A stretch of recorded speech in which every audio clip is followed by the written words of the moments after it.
Yang saya hormati mahasiswa penyangga 1 dan mahasiswa penyangga 2, dan yang saya banggakan mahasiswa yang akan mempresentasikan hasil seminar proposalnya.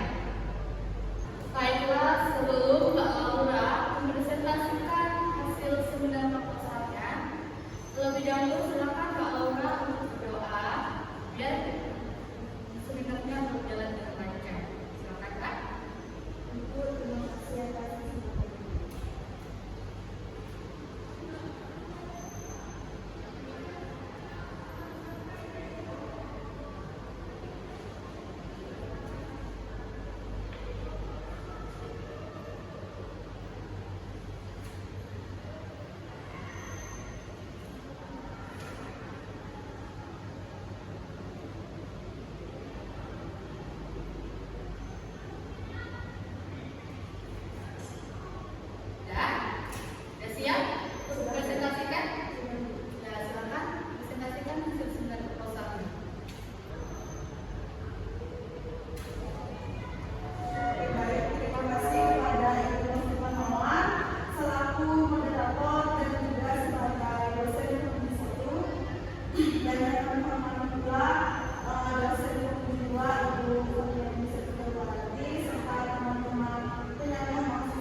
untuk memperjelas mata tujuan khusus sebagai berikut.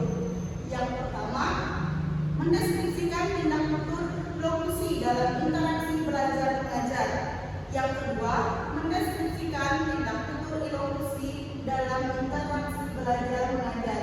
Yang ketiga, mendeskripsikan tindak tutur perlokusi dalam interaksi belajar mengajar. D. Manfaat penelitian. Manfaat yang dapat diperoleh oleh penelitian ini adalah sebagai berikut. Yang pertama, manfaat teoritis. Yang kedua, manfaat praktis. E. Ruang lingkup penelitian. Ruang lingkup penelitian ini adalah pematasan masalah yang dikaji agar lebih terarah dalam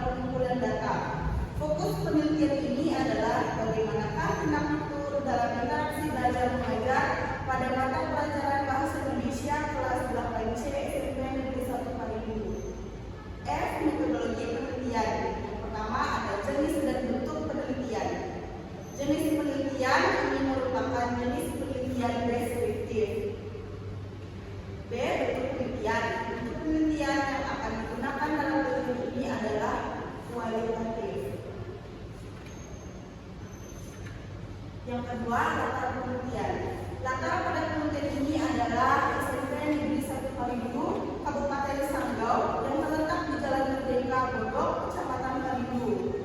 3. Data dan sumber data. Yang pertama, data.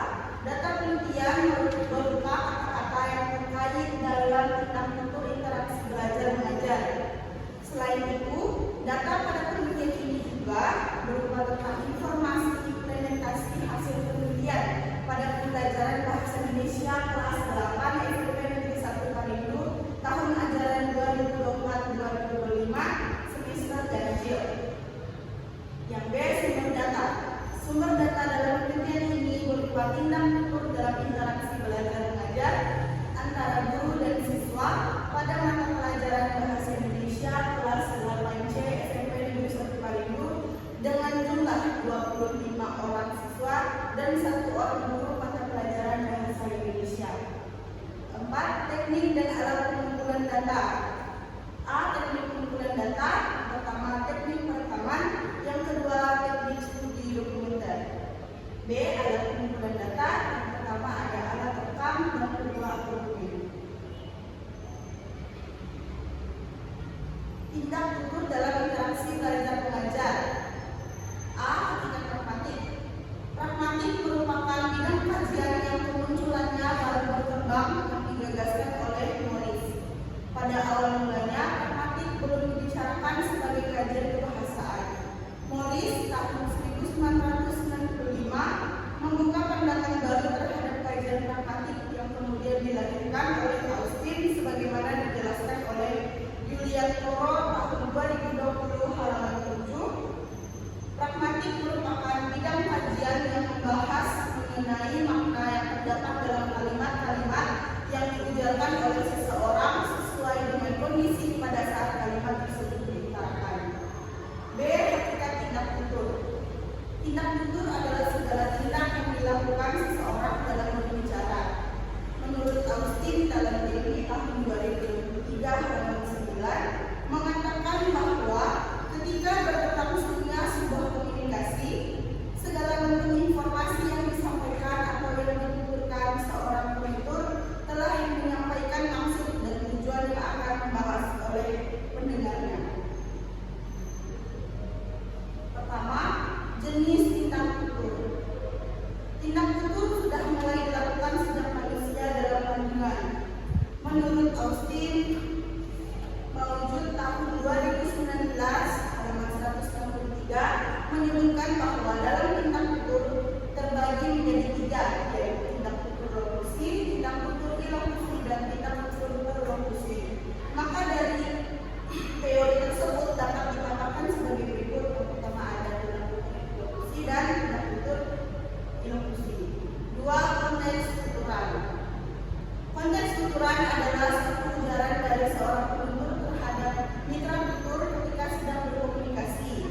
Dosianda tahun 2003 halaman 22 mengungkapkan bahwa konteks tuturan sebagai lingkungan di mana komunikasi terjadi yang mencakup kondisi fisik, psikologi, sosial, dan budaya yang mempengaruhi arti pesan yang ditransmisikan. Ketiga, situasi tuturan. Situasi tuturan adalah situasi yang melahirkan sebuah tuturan. Menurut Apriando tahun 2023 halaman 28 menyebutkan bahwa situasi tutur adalah situasi yang menciptakan tuturan.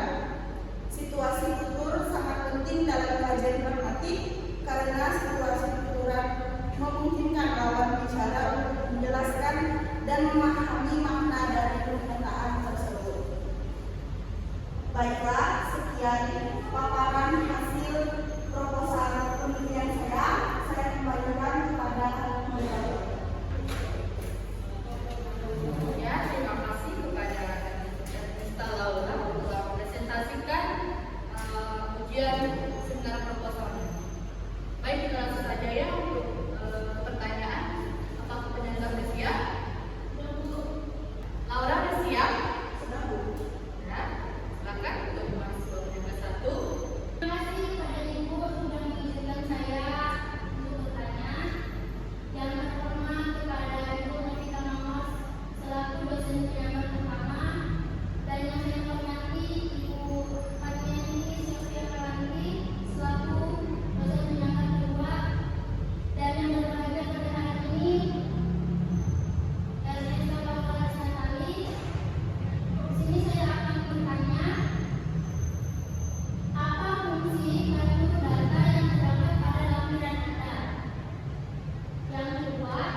Baiklah, saya akan menjawab pertanyaan nomor 2.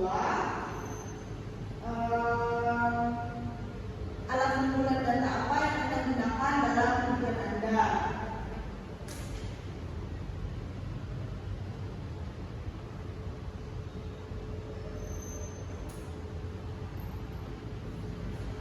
Alat pengumpulan data yang saya gunakan adalah kuesioner. Kuesioner ini berisi pertanyaan-pertanyaan tertutup dan terbuka yang dirancang untuk menggali informasi mengenai topik penelitian. Baiklah, sekian jawaban dari saya kembalikan kepada moderator. Baik, terima kasih kepada Mbak Laura yang telah menjawab pertanyaan dari mahasiswa penyangga pertama. Baik, untuk mahasiswa penyangga pertama, silakan memberikan saran untuk Mbak Laura. Adapun saran dari saya pada halaman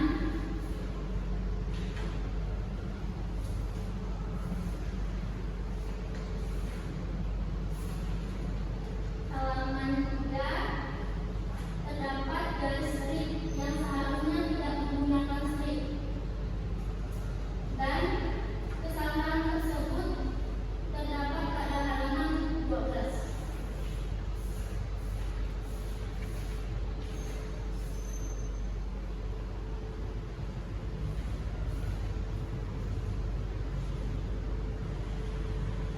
Pada halaman 8, kesalahan penulisan kata yang tertulis tersebut yang seharusnya tersebut.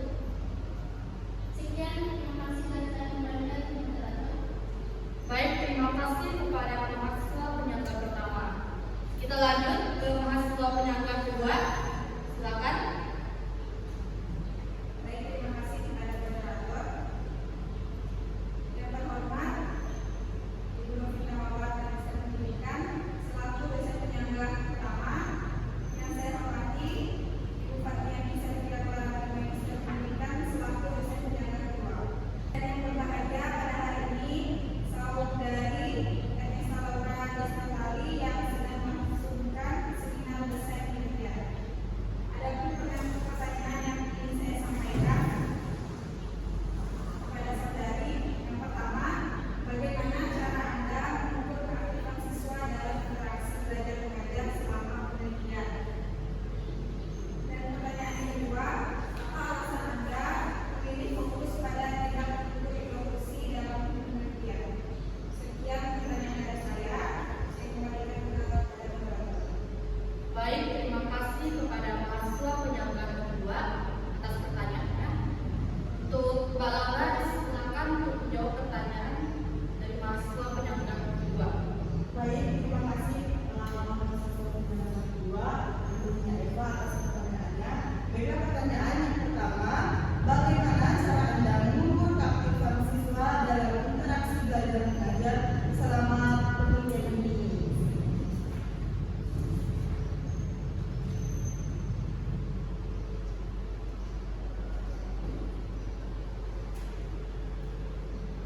Keaktifan siswa diukur melalui observasi langsung selama proses pembelajaran.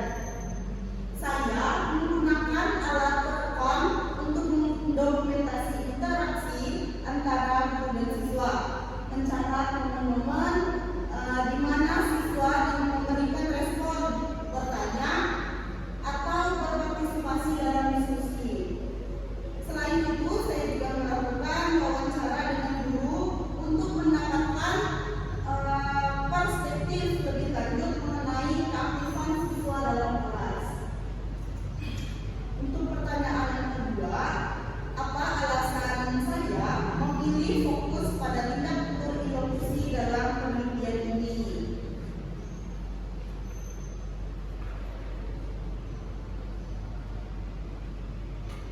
Saya memilih fokus pada tindak tanduk inklusi karena aspek ini sangat penting dalam memahami maksud atau tujuan dibalik pernyataan yang diungkapkan oleh guru dan siswa. Tindak tanduk inklusi mencakup kekuatan untuk melakukan tindakan tertentu melalui ucapan seperti memberikan instruksi atau meminta siswa untuk berpartisipasi. Dengan menganalisis aspek ini, saya berharap dapat memahami lebih dalam bagaimana komunikasi efektif dapat terjadi dalam interaksi belajar mengajar. Baiklah, sekian dari saya kembalikan kepada moderator. Terima kasih kepada Mbak Laura telah menjawab pertanyaan dari mahasiswa penyangga yang kedua. Untuk mahasiswa penyangga kedua, silakan memberikan saran kepada Mbak Laura. Baik, terima kasih kepada moderator. Di sini ada pun saran dari saya. Saya halaman 13.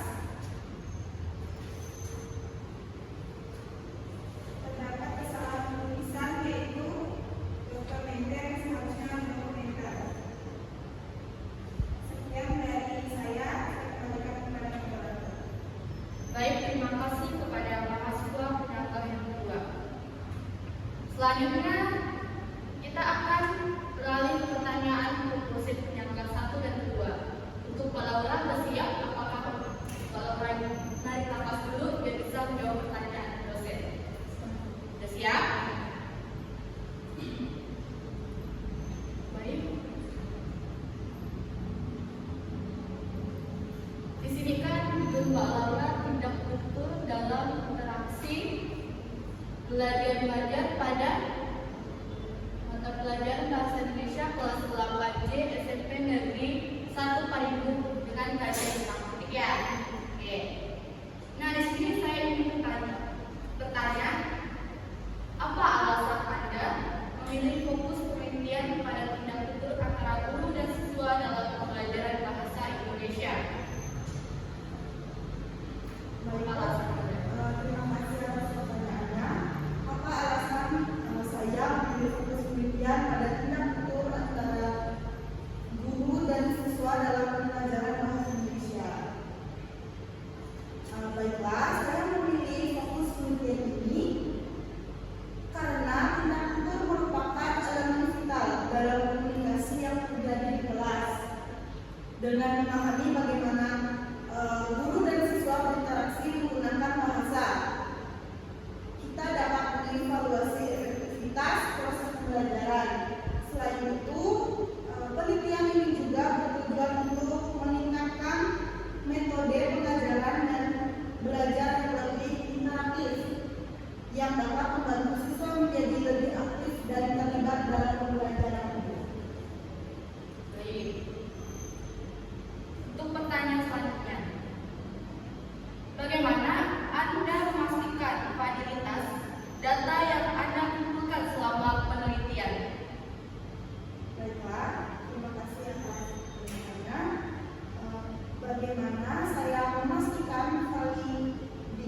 Kamu kan ada melakukan observasi ya, kesalahan ya, waktu PP 2 kayaknya ya. Nah, kamu kan ada melakukan observasi. Nah, hasil yang kamu dapatin saat wawancara guru tersebut apa?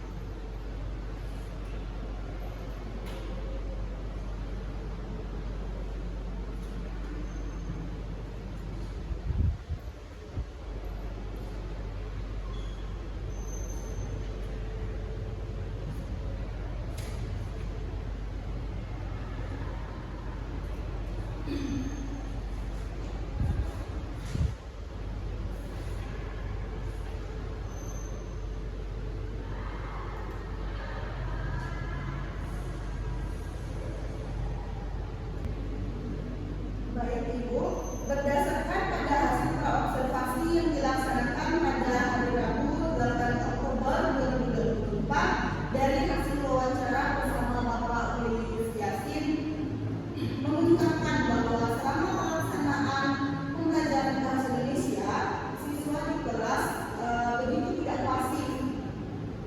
Siswa dan guru seringkali melakukan komunikasi dua arah dengan timbal balik. Bapak Ulil Yasin mengungkapkan bahwa ketika beliau bertanya, maka siswa akan menjawab, begitu pun sebaliknya. Siswa aktif berkomunikasi terkadang suka bertanya, menceletuk ketika guru menjelaskan. Baik, Ibu memberikan beberapa saran. Pada bagian sub masalah ada beberapa kata yang menggunakan kata asing. Sebaiknya kata tersebut dibiarkan, di proposal aku tidak. Selanjutnya pada bagian tujuan penelitian, yang pertama ada kata integrasi, seharusnya katanya interaksi, dicatat ya. Selanjutnya saat kamu melakukan pengungkapan pendapat para ahli, sebaiknya menggunakan yang terbaru, jangan yang tahun 1000-an. Tadi terdapat beberapa yang melihat pada proposal kamu menggunakan pendapat para ahli yang sudah lama. Sekian dari Ibu, saya kembali kepada moderator. Baik, terima kasih kepada Ibu Lara selaku dosen penyangga 2 atas pertanyaannya. Dan berakhir sudah untuk seminar ujian proposal kita hari ini yang dibawakan oleh Mbak Laura. Dan untuk penyangga 1 dan penyangga 2 juga terima kasih banyak ya. Nah, untuk Mbak Laura, tadi kan udah dapat saran nih dari mahasiswa penyangga 1 dan mahasiswa penyangga 2 serta dosen penyangga 2. Nah, saran dapat kan? Silakan Mbak Laura revisi kembali, diteliti kembali proposal Anda. Mana yang salah diperbaiki, mana yang kurang ditambah, ya. Maaf ya Mbak Laura. Oke, baik, silakan Mbak Laura tutup seminar hari ini. Baiklah, sekian atas pemaparan hasil proposal penelitian saya atas nama Ernest Laura tadi. Saya ucapkan terima kasih. Assalamualaikum warahmatullahi wabarakatuh. Saya kembalikan kepada pendeta. Waalaikumsalam warahmatullahi wabarakatuh. Terima kasih. Baik, berakhir sudah seminar dari Mbak Laura hari ini. Mohon maaf jika ada kata kami selaku dosen salah, maafin ya. Sekian dan selamat siang. Assalamualaikum warahmatullahi wabarakatuh.